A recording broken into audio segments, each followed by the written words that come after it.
Um dos primeiros vídeos que eu lancei aqui nesse canal, lá em 2019, foi justamente sobre um filme do Hellboy, que foi aquele reboot horroroso com o David Harbour que teve lá naquela época. Pois aqui estamos, 5 anos depois, falando de outro reboot do Hellboy que...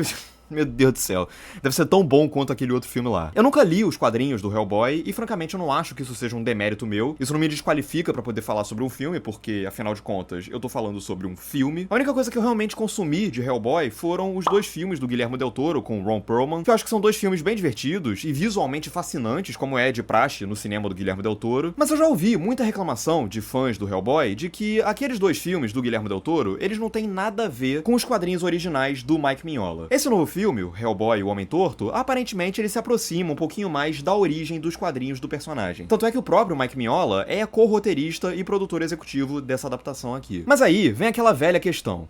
Com todo respeito, e daí? Eu não duvido que a HQ do Hellboy e o Homem Torto seja sensacional, mas de que adianta o filme seguir exatamente toda a base do original se o resultado dele, como filme, enquanto obra cinematográfica, vai ser o menos interessante e o mais moribundo possível? Eu já devo ter falado isso em alguma outra ocasião, mas eu repito aqui agora. O que define um bom filme baseado em alguma obra de alguma outra mídia não é o quão parecidinho ele é com a narrativa do material original. Tem 1 milhão de outros elementos de transposição de uma linguagem pra outra que pesam aí. Não dá pra você pautar uma adaptação só pelo critério da fidelidade à narrativa do original. É uma régua muito limitante pra você medir o sucesso ou fracasso de uma adaptação. Por quê? Porque mais cedo ou mais tarde, ela vai levar você a execrar obras-primas só porque elas não têm nada a ver com o livro, quadrinho, série, música, game, etc., de onde elas vieram, e não faltam exemplos disso. E também vai levar você a se contentar com um filme que é ruim só porque a narrativa dele segue à risca todas as batidas de cada coisinha que acontecia lá no original, como é o caso desse novo Hellboy. Mas antes de entrar no filme em si, aquele aviso de sempre.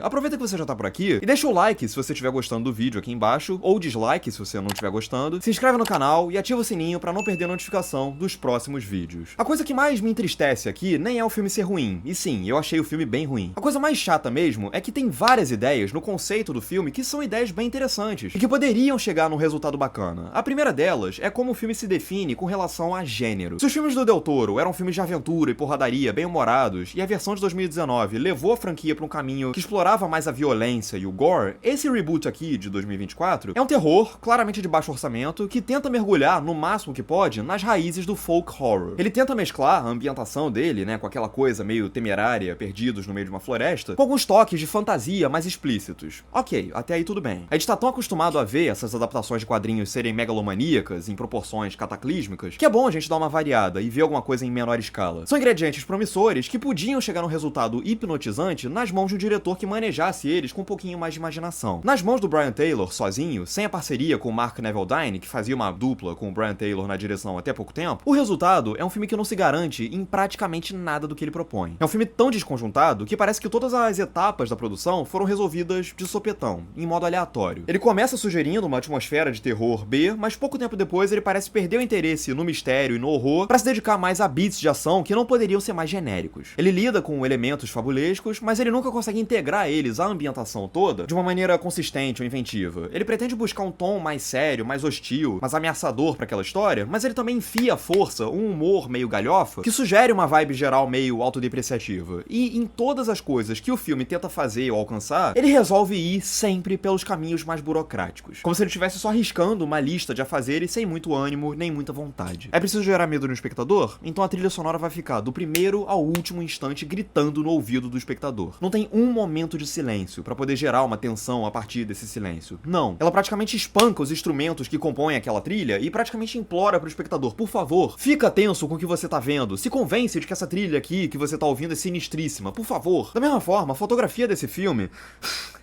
ela tenta criar uma vibe macabra, sombria, pro que a gente tá vendo ali, a partir das imagens e silhuetas daquelas cabanas e vilarejos e galhos retorcidos, mas parece que ela acha que, pra alcançar esse efeito sinistro, tudo que ela tem que fazer é remover as cores e os contrastes e as intensidades de tudo aquilo ali que tá em cena e deixar tudo chapado, cinzento, sem vida, sem cor, sem nada. O resultado disso não é um filme visualmente opressivo, mas sim um filme visualmente desinteressante, moribundo, que nunca consegue aproveitar as suas escolhas estéticas pra poder gerar uma atmosfera de incômodo, de apreensão ou o que quer que seja. Nada. É apenas apatia, em termos de estilo mesmo. E é muito frustrante perceber que, se por um lado o filme assume, sem problema nenhum, a tosqueira dos efeitos visuais dele, a primeira cena do filme já tem uma aranha e um trem descarrilhado que parecem massinha, e o filme nem tenta esconder isso de forma alguma, e eu admiro essa entrega do filme. Por outro lado, ele também não usa esses efeitos visuais assumidamente toscos pra poder criar nada de imaginativo. Uma das maiores virtudes desse tipo de cinema trashão, e eu já falei sobre isso em algumas outras ocasiões, é que, uma vez que você assume claramente a própria falta de recursos e a própria natureza podreira, isso abre o teu caminho pra você poder criar literalmente qualquer coisa, a coisa mais absurda e mais ridícula do mundo, sem poder ser julgado por isso, porque você não vai ter o peso de ter que ancorar aquelas criações em algo que seja realista ou verossímil. Você abriu as portas do absurdo e com isso você pode botar a imaginação pra funcionar pra criar as dinâmicas visuais mais insanas possíveis. O Hellboy não faz isso. Ele assume a própria podridão e a própria precariedade técnica, estética, etc, mas ele acha que isso por si só já é o suficiente pro filme ser considerado bom enquanto filme de terror B. Criar alguma coisa imaginativa, estimulante a partir dessa podridão e dessa precariedade não precisa não. Pra ser justo, tem dois momentos em que o filme consegue criar alguma imagem legal e um pouquinho mais inspirada. Um deles é uma cena que tem uma cobra gigante percorrendo o corpo de uma pessoa. Ela sai pela boca, vai descendo até entrar por entre as pernas da pessoa e sair de novo pela boca. E ela fica fazendo esse percurso em looping. E o outro momento é um momento que tem um corpo de uma mulher sem esqueleto e sem nada por dentro, que inclusive é um efeito visual realmente bem legal, bem eficaz. Tem uma hora que um roedor entra nela, né, e a gente vê a forma daquele roedor andando por baixo da pele dela, que além de conseguir, aí sim, gerar uma sensação de incômodo totalmente de acordo com a proposta do filme, ele ainda é um efeito visual tecnicamente bem bacana. De resto, é um filme tão atribulado, tão desconjuntado e que atira pra tantos lados, tanto em termos de atmosfera quanto em termos de história, que ele fica sobrecarregado de personagens, situações e missões paralelas que vão se atrapalhando e vão comendo o ritmo do filme, a ponto de que eu cheguei na segunda metade do filme e eu já tava implorando pro filme acabar logo. E pra piorar, não tem um personagem nesse filme que seja minimamente interessante. A sidekick do Hellboy não tem lá muita personalidade e o filme custa conseguir achar um papel pra ela na trama. O vilão, o Homem Torto, é basicamente uma casca vazia que nunca consegue gerar intimidação ou temor algum. E como se não bastasse, o Hellboy em si é o pior de todos os Hellboys que já tiveram até hoje no cinema. O ator que faz ele, o Jack Kesy, que eu não conhecia, ele nunca consegue trazer carisma, energia ou interesse algum pro personagem. E além disso, o próprio filme nunca define minimamente que personagem vai ser esse novo Hellboy. Ele é um cara atormentado pelo passado? Ele é um cara brincalhão, galhofa? Ele é um cara porradeiro? Ele é um cara que se resolve mais na base da investigação, com calma? Eu não sei. Tudo que eu sei é que a personalidade desse novo Hellboy aqui se resume a ficar acendendo cigarro e que o personagem em si não poderia ser menos interessante. A única coisa boa é poder rever o ator que fazia o Jeffrey lá no Maluco no Pedaço. Fora isso, Hellboy e o Homem Torto é uma grande oportunidade desperdiçada.